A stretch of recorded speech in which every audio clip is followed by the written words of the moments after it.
December 21, 1945. Tokyo. The war was over, but history was not finished speaking. In the American Embassy, Supreme Commander Douglas MacArthur received a short, urgent telegram from Europe. It carried news so unlikely, so jarring, that even hardened staff officers paused in silence as he read it. General George Smith Patton Jr. was dead. Not killed in battle, not by an enemy shell, but by injuries from a traffic accident on a quiet German road. The man who had survived North Africa, Sicily, Normandy, the Ardennes, and the final drive into Germany, gone 12 days after a collision with an army truck. MacArthur did not react publicly. He did not summon reporters. He did not speak immediately. Instead, he sat still. Later, he issued an official statement, carefully worded, restrained, respectful. But according to those in the room, that was not all he said. Tonight, we examine what Douglas MacArthur said when George Patton died, and what his words reveal about war, warriors, and a world already sliding into the Cold War. On the morning of December 9, 1945, General George S. Patton Jr. was riding in the back seat of a U.S. Army staff car near Mannheim, Germany. The war in Europe had ended 7 months earlier. Patton was no longer commanding Third Army. He now served as military governor of Bavaria, an assignment he despised. At an unremarkable railroad crossing near the village of Ketch, a U.S. Army truck turned suddenly. The collision was minor by battlefield standards. No explosion, no fire. The other occupants were shaken but largely unharmed. Patton was not. Thrown forward, his head struck the metal partition.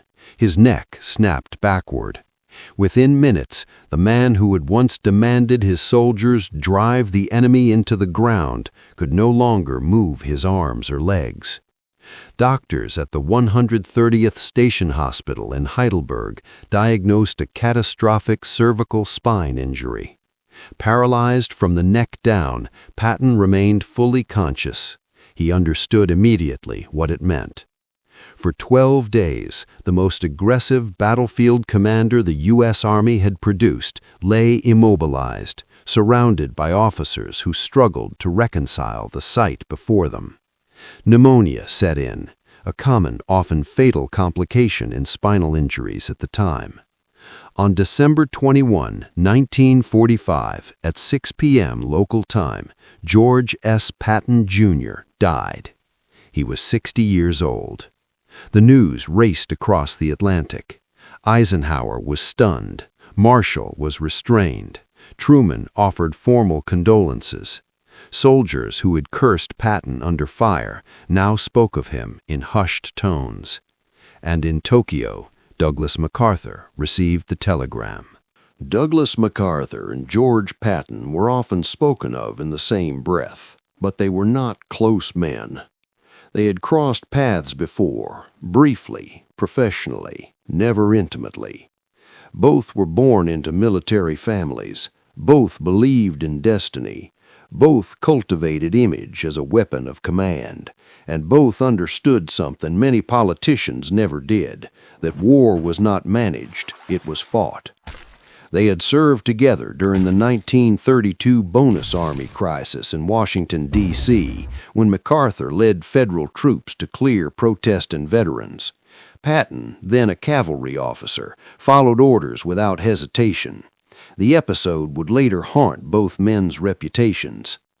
During World War I, both fought in France, MacArthur as a decorated staff officer and brigade commander, Patton as a pioneer of American armored warfare. They shared admiration for boldness, movement, and the offensive spirit. But World War II separated them. Patton became the embodiment of ground combat in Europe, fast, brutal, relentless. MacArthur became the symbol of the Pacific War, grand strategy, island hopping, and political command. They did not compete directly, but they watched each other. MacArthur respected Patton's genius. Patton respected MacArthur's authority, but distrusted his politics.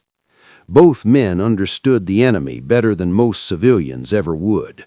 Both saw the Soviet Union not as an ally, but as a future adversary. And both struggled, openly or privately, with the post-war world that demanded restraint instead of victory. When Patton died, MacArthur did not lose a friend. He lost something rarer, a fellow warrior. Later that day, December 21, 1945, Douglas MacArthur released an official statement. It was brief, controlled, carefully measured.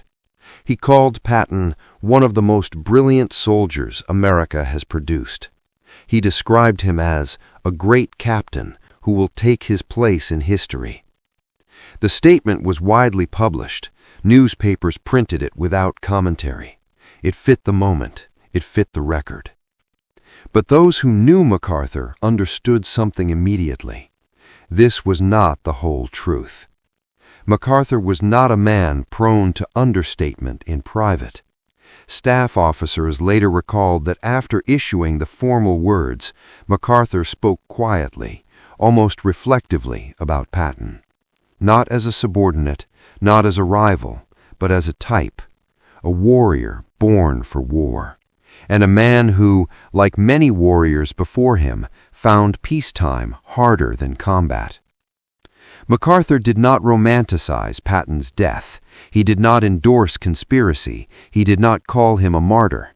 What he said, privately, was colder, sharper, and more revealing than any eulogy. But he said it only once, and only to those in the room. What MacArthur said next would never appear in an official release, yet it explains more about Patton, MacArthur, and the post-war world than any speech ever could. When Germany surrendered in May 1945, George Patton's war ended abruptly, but his restlessness did not. Removed from Third Army Command after political controversies, Patton was reassigned as military governor of Bavaria. The role required diplomacy, patience, and administrative restraint, the very traits Patton had never valued. He was blunt in private diaries and letters, calling occupation duty the wrong job for a fighting soldier. Patton believed the war had ended unfinished. In conversations with fellow officers, he argued that the Western Allies had misjudged the Soviet Union's intentions in Eastern Europe. He viewed the Red Army not as a partner in victory, but as a future enemy occupying territory that would not be easily relinquished. These views were not secret, they were simply inconvenient. By the autumn of 1945, Patton quietly explored the possibility of transfer to the Pacific Theater. Japan had surrendered in August, but occupation forces were being assembled, and Patton believed, perhaps naively, that another command might restore meaning to his service. No such transfer came. Instead, Patton found himself isolated, respected by soldiers, tolerated by superiors, and increasingly out of step with the political priorities of Washington. The Army was demobilizing.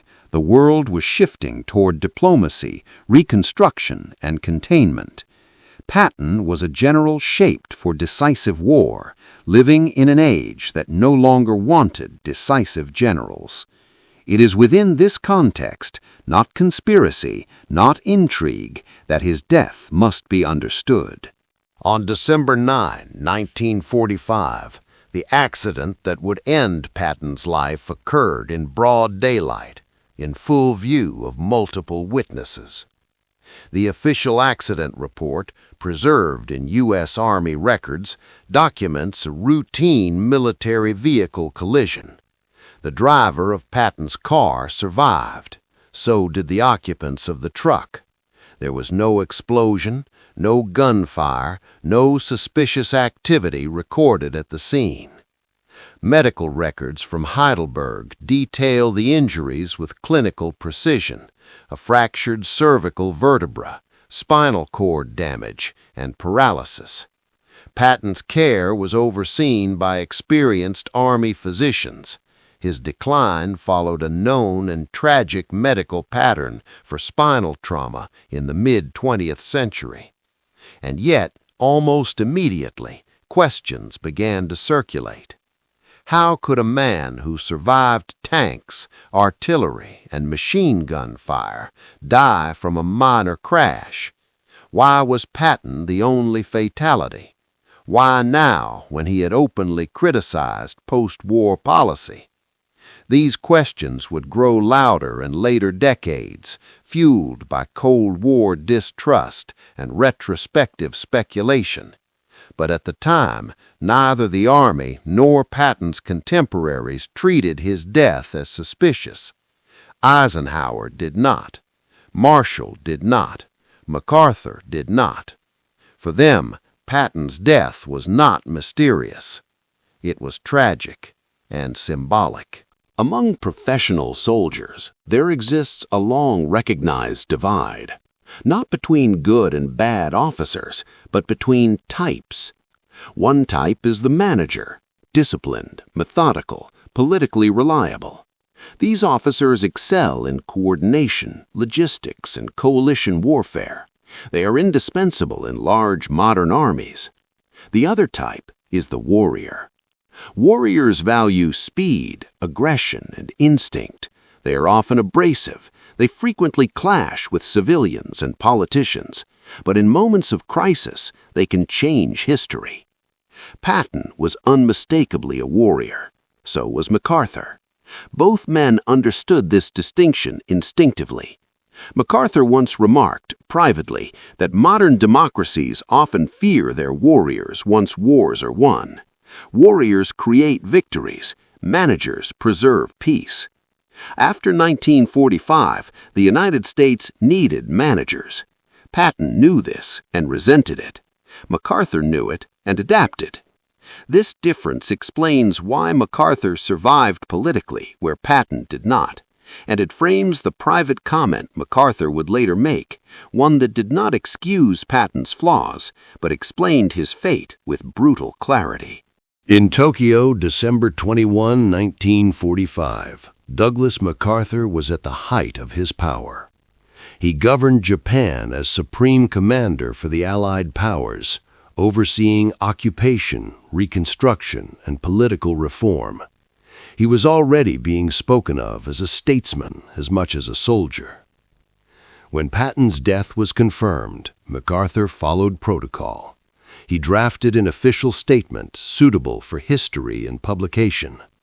But later, away from microphones and press releases, MacArthur addressed his staff. According to accounts recorded by aides and later historians, MacArthur spoke not of the accident, not of politics, and not of conspiracy.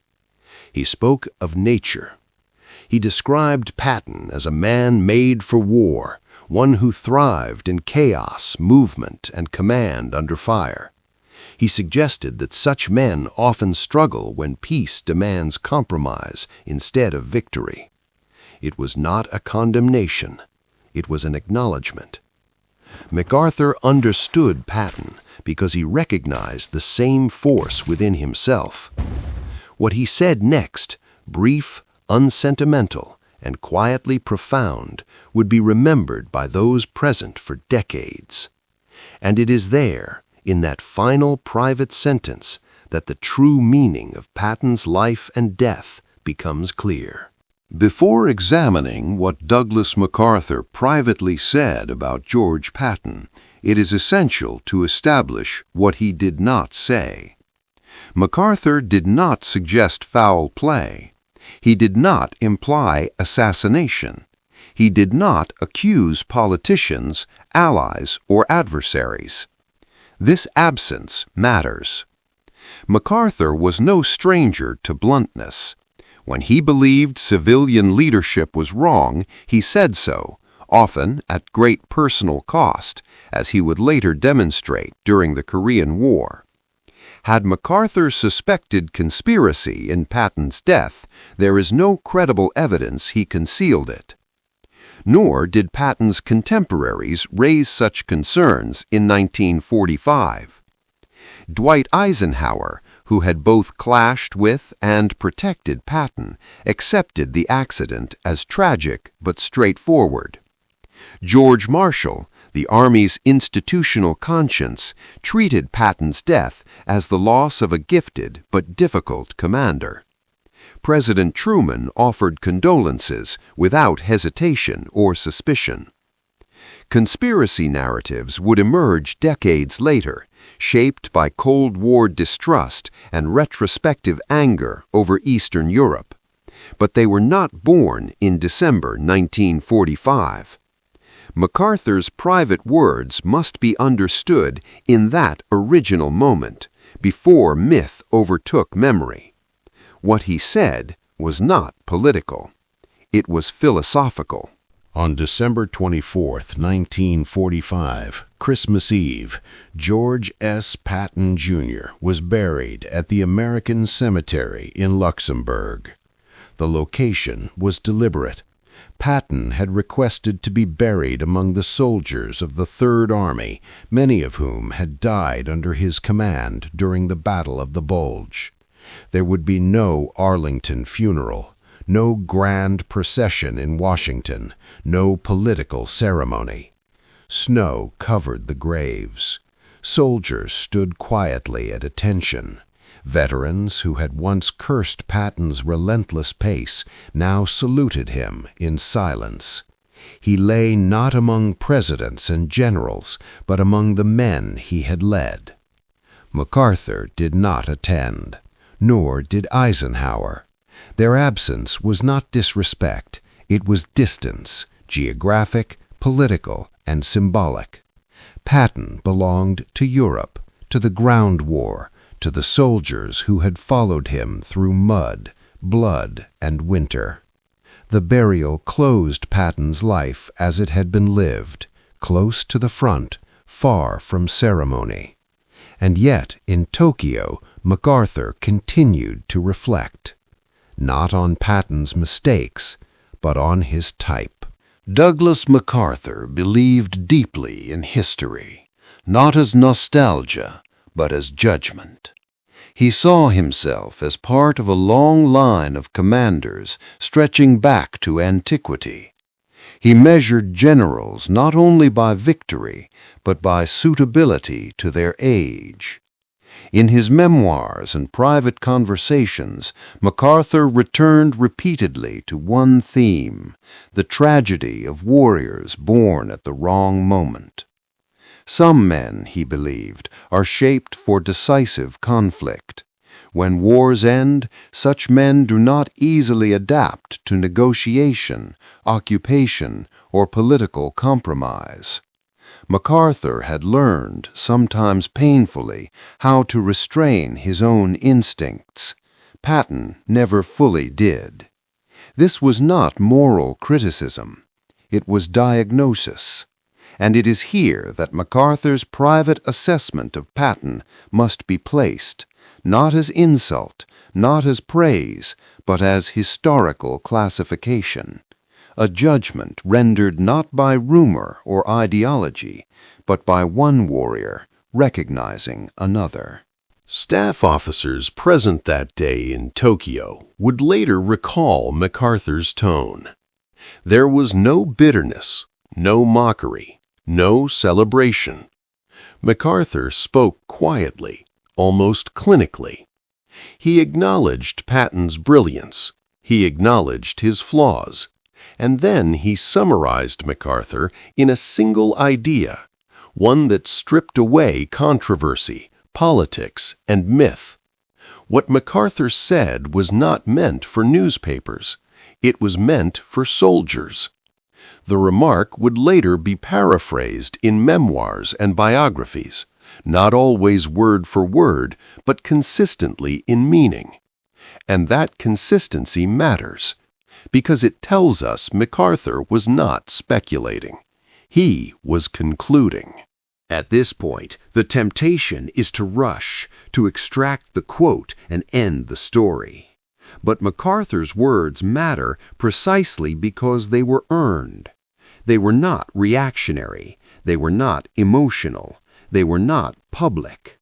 They reflected a lifetime of command, observation, and survival in political warfare as dangerous as combat itself. MacArthur understood something Patton never fully accepted, that democracies require warriors, but do not always reward them. The sentence he spoke that day would encapsulate that truth with stark economy.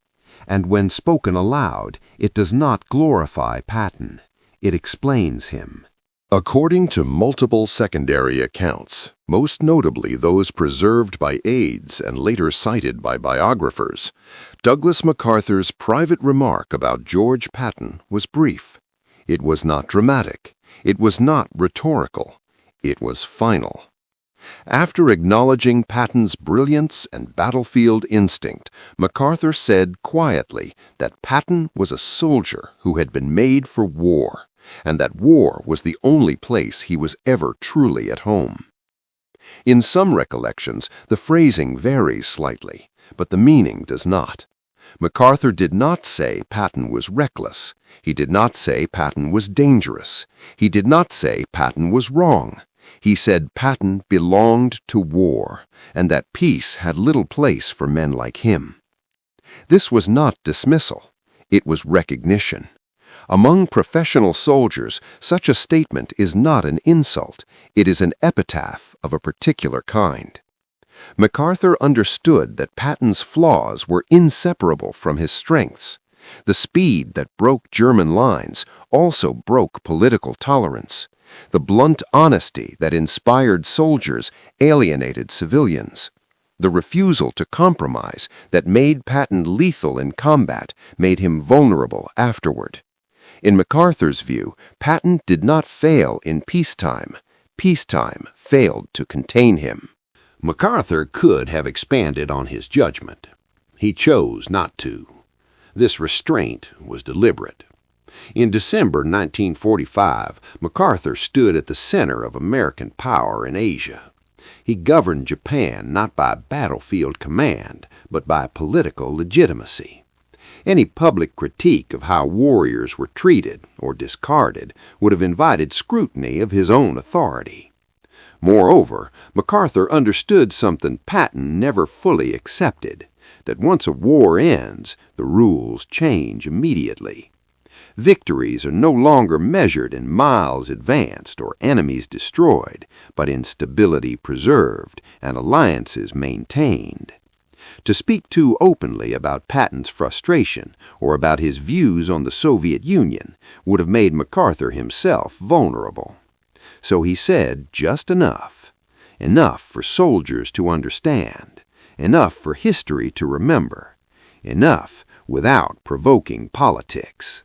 In later decades, Patton's death became fertile ground for conspiracy. Declassified documents, Cold War resentment, anger over Eastern Europe, the belief that Patton knew too much and was silenced. But the historical record remains stubbornly consistent. No contemporary evidence, none from MacArthur, Eisenhower, Marshall, or Truman, suggests assassination. No credible document contradicts the medical record. No reliable witness reported interference. Conspiracy thrives not where facts are absent, but where disappointment lingers. Patton symbolized what many believed America should have done in 1945, confront the Soviet Union directly, rather than accept division and containment. When the Cold War hardened, Patton became a vessel for regret. MacArthur understood this instinctively, which is why his private assessment avoided politics entirely. He did not make Patton a martyr. He did not turn him into prophecy. He classified him. 5 years later, Douglas MacArthur would face his own reckoning. During the Korean War, MacArthur pushed relentlessly north, convinced that decisive action would end the conflict. When President Truman ordered restraint, MacArthur resisted, publicly. The result was dismissal. In that moment, MacArthur became what Patton never lived to become, a warrior openly colliding with civilian authority in peacetime war. When MacArthur later told cadets at West Point that old soldiers never die, they just fade away, it was not sentiment, it was acknowledgement. He now understood Patton not just intellectually, but personally. History often celebrates warriors, but rarely accommodates them. They are essential in crisis. They are inconvenient afterward. Patton's death spared him the humiliation of political exile, but denied him reconciliation. MacArthur survived longer, but paid a similar price. Both men saw threats early. Both spoke too plainly. Both frightened politicians for different reasons. MacArthur's private remark about Patton was not unique. It was prophetic. When Douglas MacArthur said Patton was a soldier made for war, he was not closing a file. He was issuing a warning. Modern nations must rely on warriors, but must also recognize what happens when wars end and warriors remain. Patton's life and MacArthur's assessment of it reveal a truth that transcends World War II. Some men win wars, others survive peace. Very few can do both. And that, more than accident, rumor, or regret, is what Douglas MacArthur understood the day George Patton died. In discussions of Patton and MacArthur, Dwight D. Eisenhower is often cast as the opposite, the so-called manager general. The label is misleading. Eisenhower was not timid. He was not ignorant of war. He understood violence as well as any officer in his generation. What distinguished him was not weakness, but responsibility. Eisenhower commanded a coalition, Americans, British, Canadians, Free French, Poles, and others, each with political limits.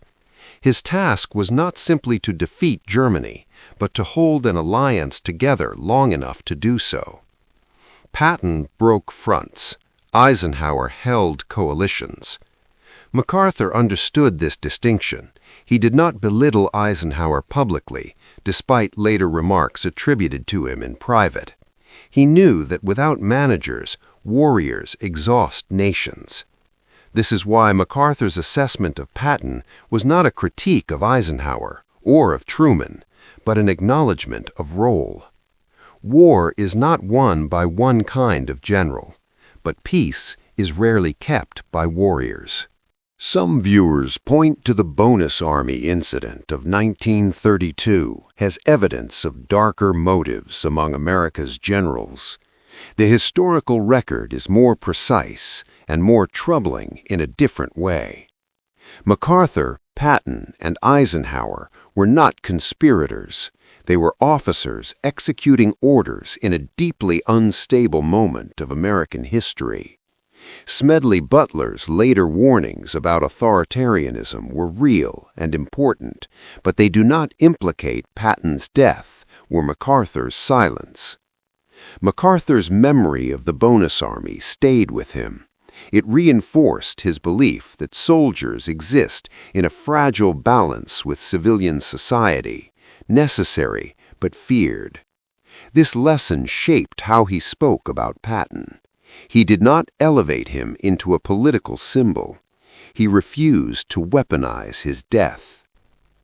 Patton was not wrong about the Soviet Union. He correctly sensed that Eastern Europe would not be liberated, but occupied. He understood that Stalin's aims were incompatible with Western democracy.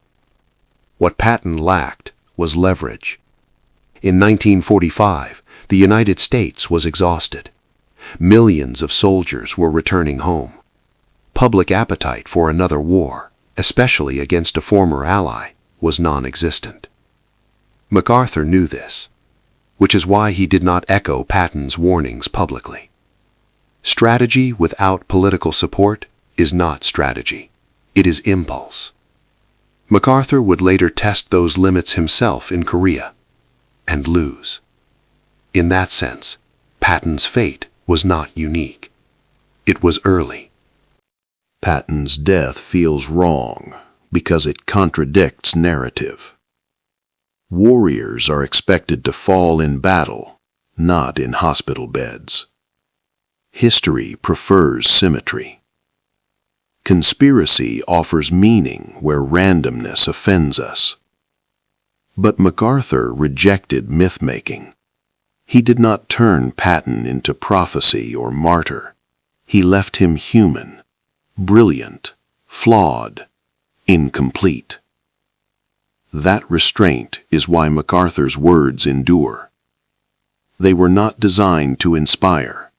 They were designed to explain. Among professional soldiers, MacArthur's remark about Patton was understood immediately. It was not judgment. It was classification. Every army knows its warriors. Every army knows its managers. And every army knows that warriors rarely age gently into peace. Patton's soldiers did not remember him as reckless. They remembered him as relentless. MacArthur knew that was enough. Douglas MacArthur survived long enough to see his own reflection in George Patton. Both men frightened politicians. Both saw enemies clearly. Both paid prices for speaking plainly. MacArthur lived to fade away. Patton did not. That difference does not make one greater. It makes them tragic in different ways. When Douglas MacArthur said that George Patton was made for war, he was not explaining Patton's death. He was explaining history. Nations need warriors to survive crisis. They need managers to survive victory. And they often struggle to honor both. Patton won battles. MacArthur understood eras. And in one quiet sentence, spoken without audience or applause, MacArthur said everything that needed to be said. Not about how Patton died, but about why men like Patton are never fully at home in the peace they help create. This documentary is part of an ongoing series preserving 20th century military history in full context. Subscribing supports long-form research, archival accuracy, and documentary storytelling without modern distortion. If that matters to you, subscribe. Thank you so much for watching.